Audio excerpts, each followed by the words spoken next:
हरिओम। आज सुनेंगे 3.52 पतंजल योग सूत्र। यह है क्षण तत्क्रमयोः संयमाद्विविवेकजं ज्ञानम। क्षण तत् यानी उनका, क्रमयोः क्रम जो रहता है, सीक्वेंस, संयमात संयम करने से यानी धारणा ध्यान समाधि करने से, विवेकजम विवेक से आने वाला, ज्ञानम ज्ञान। इसका पूरा मीनिंग है क्षण और उसका क्रम, इन पे संयम करने से विवेक से आने वाला ज्ञान यानी अस्तित्व का बोध होता है। तो आगाशे सर ने बताया है कि पतंजल योग दर्शन में सांख्य, वेद और बुद्ध मत का सुंदर त्रिवेणी संगम दिखाई देता है। सांख्य और वेदांत तत्वज्ञान का प्रभाव हमने पहले के अनेक सूत्रों में देखा है, और भगवान बुद्ध का सब साहित्य जो है वो त्रिपिटक ग्रंथ में निबद्ध है। तो ज्ञान की यह 3 पेटियाँ यानी विनय पिटिका, अभिधम्म पिटिका और सुत्त पिटिका। तो इसमें सुत्त पिटिका में बौद्ध तत्वज्ञान के बारे में बहुत सारे सूत्र हैं, और इनमें अनेक सूत्र जो है वो पतंजल योग सूत्र से मिलते जुलते हैं। तो ये जो सूत्र है ये भी उसका उत्तम उदाहरण है। बौद्ध धर्म खास करके ध्यान का मार्ग है, और अपने भिक्षुओं को धर्म के लक्षण बताते समय भगवान बुद्ध बताते हैं कि बौद्ध भिक्षु के लिए समंथ व विपश्यना, यह ध्यान साधना, यही धर्म है। समथ ध्यान योग सूत्र में बताया है, वैसे सवितर्क, निर्वितर्क, सविचार, निर्विचार, समापत्ति मार्ग समाधि अवस्था तक साधक को लेके जाता है। तो भगवान बुद्ध बताते हैं कि यह समथ ध्यान, इसके साथ में विपश्यना की जोड़ चाहिए। विपश्यना यानी जैसे है वैसे देखना। तो बुद्ध मत के हिसाब से सृष्टि सतत बदलती है, तो जो सतत बदलता है वही उसी को जगत बोलते हैं। यहाँ पे स्थिर कुछ भी नहीं है। सृष्टि में जो कुछ भी है बुद्धिगम्य है, वह एक तरंग की तरह प्रकट होता है और नहीं मतलब चला जाता है। तो विपश्यना यानी प्रत्येक क्षण में होने वाले जो चेंजेस रहते हैं उसका एहसास, उसका अवेयरनेस। क्षणिकवाद यह बुद्ध धर्म का बेस है। तो हर एक क्षण यह एक बुलबुले की तरह प्रकट होके फूटता है, तो बाकी के सारे क्षण के साथ उसका कोई भी नाता नहीं होता। काल यह एक नदी की तरह प्रवाही है, ऐसा आभास हमको होता है। तो वह एक आभास ठराविक यानी पर्टिकुलर क्रम से क्षण का प्रकटीकरण होने की वजह से होता है। जैसे कोई एक उद्बत्ती यानी अगरबत्ती है, तो वो हम लोग एकदम फास्ट हवा में घुमाएंगे तो उसका एक ऐसा सर्कल निर्माण हुआ, ऐसा हमको भास होता है। तो उसी तरह का काल का प्रवाह यह भास मात्र है, ऐसा उन्होंने बताया। तो क्षण और क्षण का क्रम, इन पे संयम करने से विवेकजम ज्ञान अर्थात विवेक में से निर्माण होने वाला बोध होता है। तो प्रत्येक क्षण का अगर सत्य हमको जानना है तो उस को दूसरे क्षण के तुलना के अनुभव करने से नहीं चलेगा। प्रत्येक क्षण प्राप्ति जागरूकता होनी चाहिए। तो जो अभी का क्षण है वो न एक्सपीरियंस करके हम हमेशा पीछे वाली स्मृतियों में रहते हैं, पास्ट में हम लोग जीते हैं, और या फिर फ्यूचर की चिंता में हम लोग ग्रस्त रहते हैं। तो इसलिए उन्होंने बताया कि हमारे हाथ से जो करंट क्षण है वो चला जाता है, क्योंकि हमको या चिंता होती है या पहले के बारे में हम रिग्रेट करते रहते हैं। तो बोध होता है यानी वह केवल क्षणों का क्रम का, अर्थात काल प्रवाह का। तो भूत भविष्य में हमको खोना नहीं है और वर्तमान क्षणों के प्रति सजग रहना है, तो ही विवेक से निर्माण होने वाला उच्च कोटि का ज्ञान प्राप्त होता है।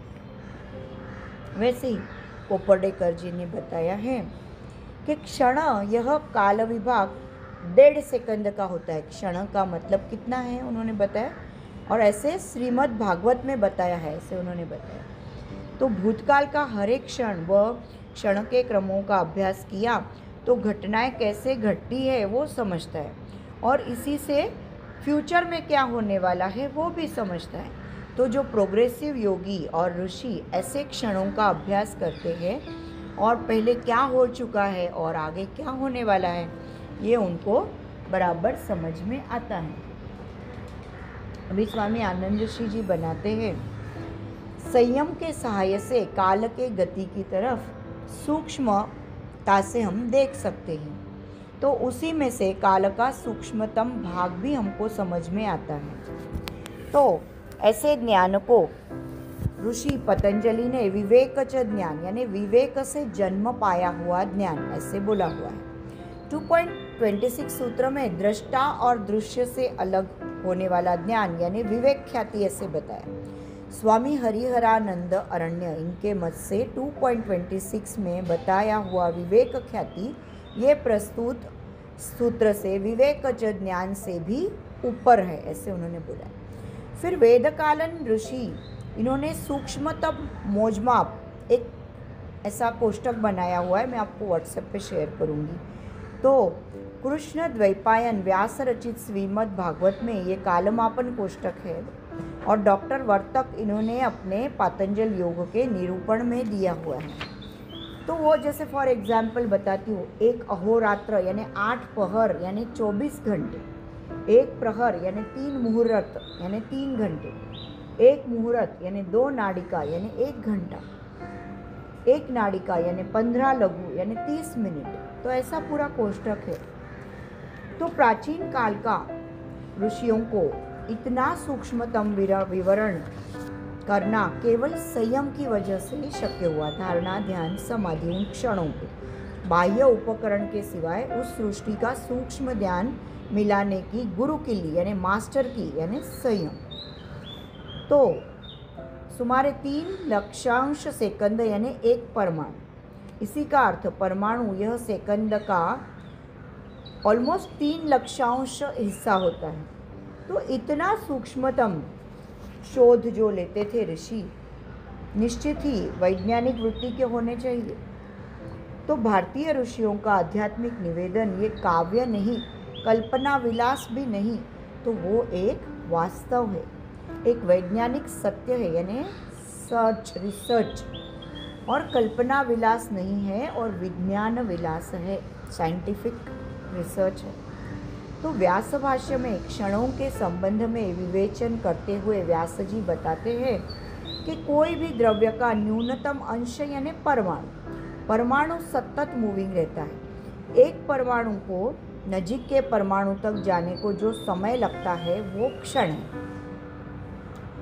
तो क्षण का बहता प्रवाह का क्रम, उसको क्रम बोलते हैं, जो उसका बहता प्रवाह है। तो जीवन के अपने फैसिलिटीज़ के लिए यानी अपनी सोए के लिए इंसान ने काल प्रवाह के भाग बनाए हुए।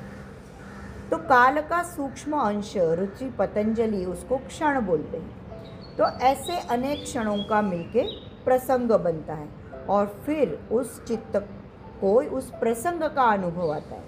परंतु योगी ने क्षण पे संयम करने से दृष्टा और दृश्य इनका भिन्नता का विवेक उसे समझ में आता है, और उस प्रसंग का तटस्थ और सर्वकष ज्ञान प्राप्त होता है।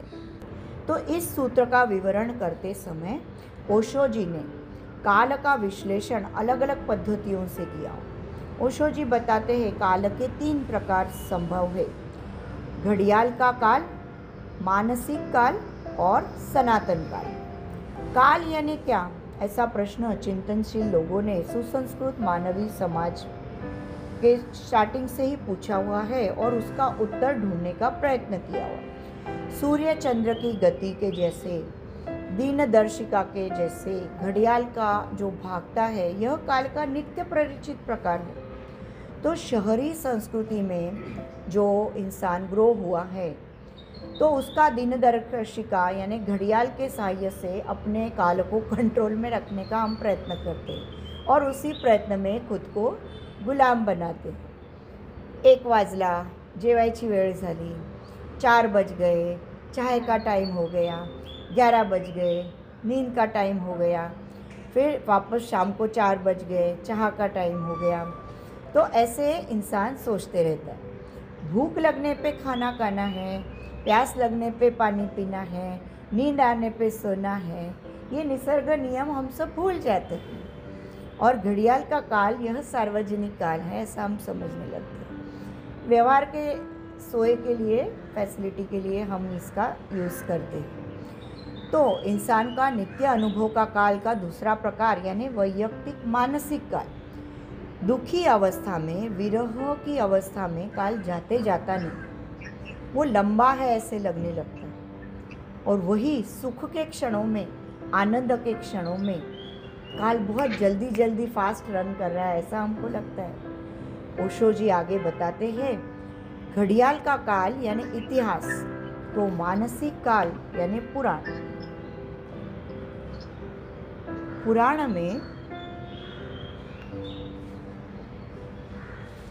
पुराण में जो श्री राम का जन्म चैत्र नवमी को हुआ है, परंतु वो कौन से ईयर में हुआ है उसकी चिंता पुराणकारों को नहीं थी.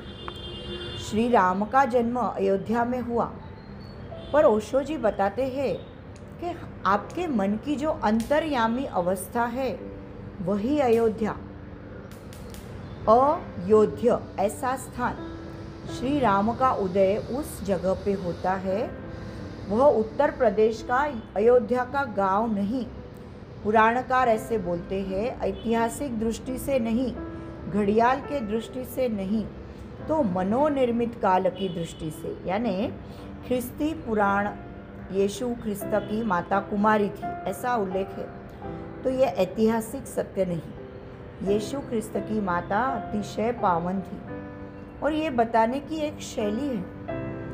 तो इतिहास का काल एक सरल सीधी लाइन में होता है, परंतु पुराण काल जो बताते हैं उनका सर्कुलर होता है. तो इसी के लिए पुराणकार बताते हैं कि हर युग में श्री राम का जन्म होता है और श्री कृष्ण का भी जन्म होता है. तो सनातन काल यानी रियल काल, तो जो मानव जाति के जन्म के पहले से ही है सनातन काल, और ऋषि पतंजलि को अभिप्रेत हुआ क्षण यानी सनातन काल का सूक्ष्म अंश. तो भूत, वर्तमान, भविष्य ऐसे पद्धतियों से सनातन काल की विभागनी हम नहीं कर सकते हैं, डिवीजन हम नहीं कर सकते हैं.